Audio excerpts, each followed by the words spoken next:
Hi guys! Ayan. Get ready to me. Kala mo naman talaga get ready. Magpa-powder lang ako konti. Tapos, susunduin natin si Aya sa school. Yes. Kasi nasa school siya at uwian na niya. Ang lamig dito guys. Sa India. So, yung labi natin ay namumuyo. Maganda ng petroleum jelly. Nagka-crack siya. Sobra. So, ayan. Nasa ko lang yung salamin ko. Tapos, doon na natin si Alia. Haha.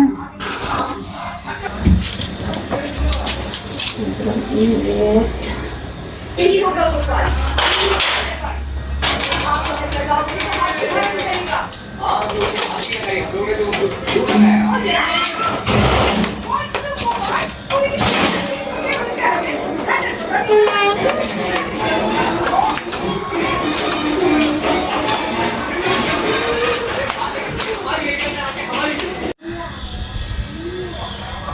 Let's go guys. Sunduin na natin si Ali po.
Sobrang init na malamig yan.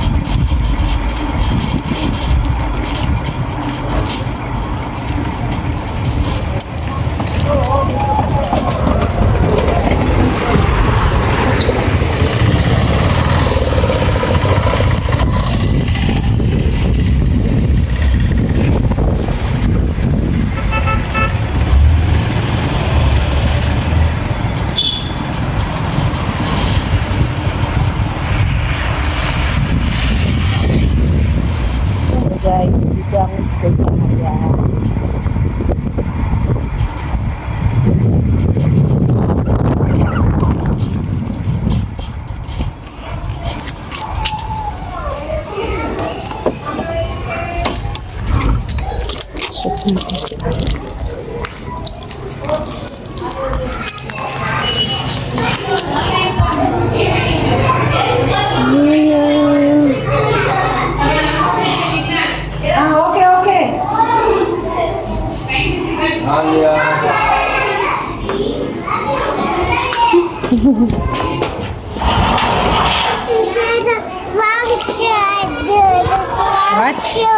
What?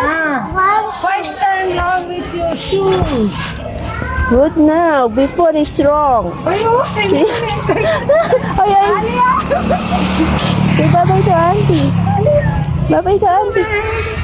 Sugar! Oh, you know what? After that.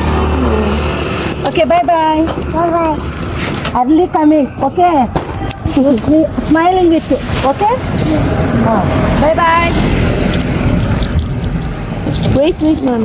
I want to sit here. Oh,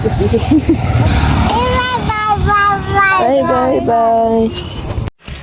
Ayun, iniwan lang niya yung bag. Pumasok na sa loob.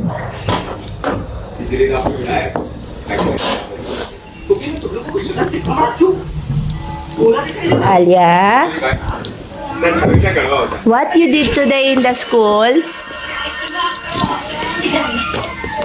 Huh? Come here.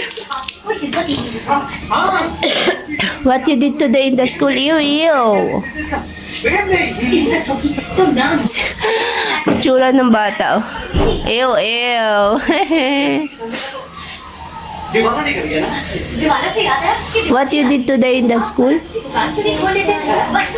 I did not hear, ma.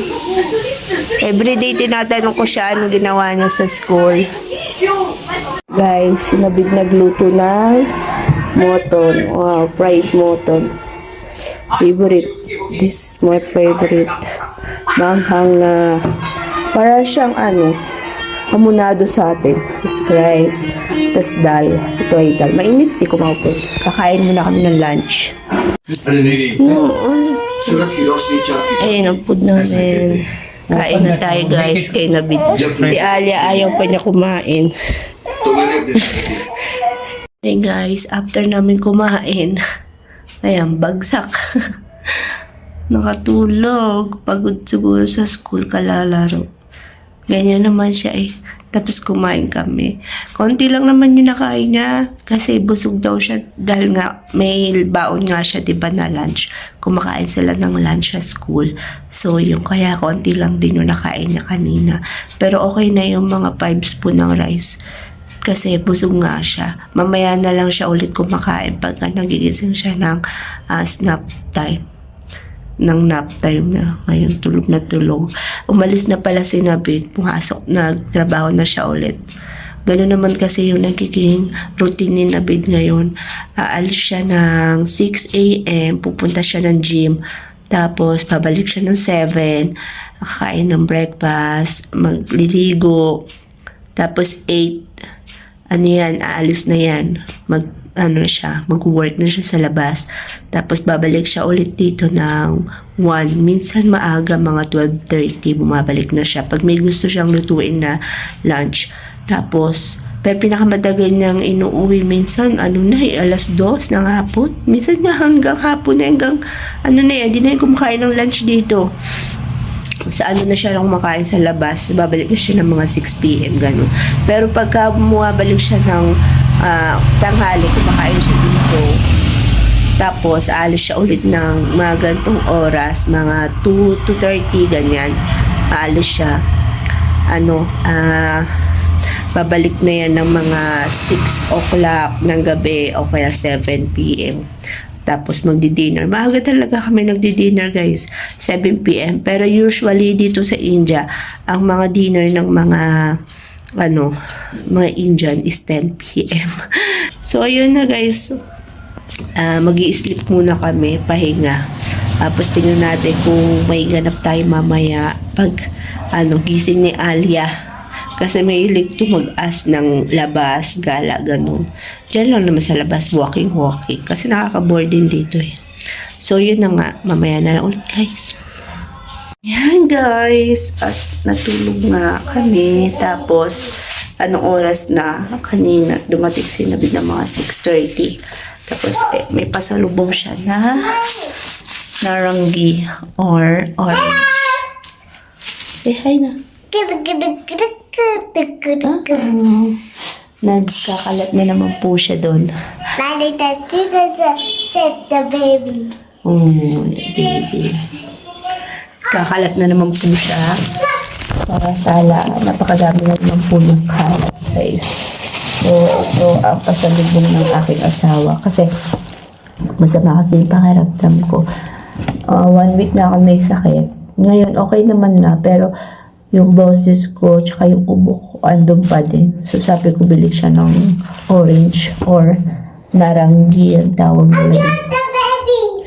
You got a baby. She want to show you. Ito yung baby niya. Just one. Ito ang kanyang pasalubong. So, yun lang. Kumain na ako ng isa. Ito naman. Ito lang yung nabili niya. Ganito karami. At tawag ito, bawang. Mahal kasi ngayon ng bawang dito sa India. Tapos, yun lang. At ako'y maliligo. So, yun na.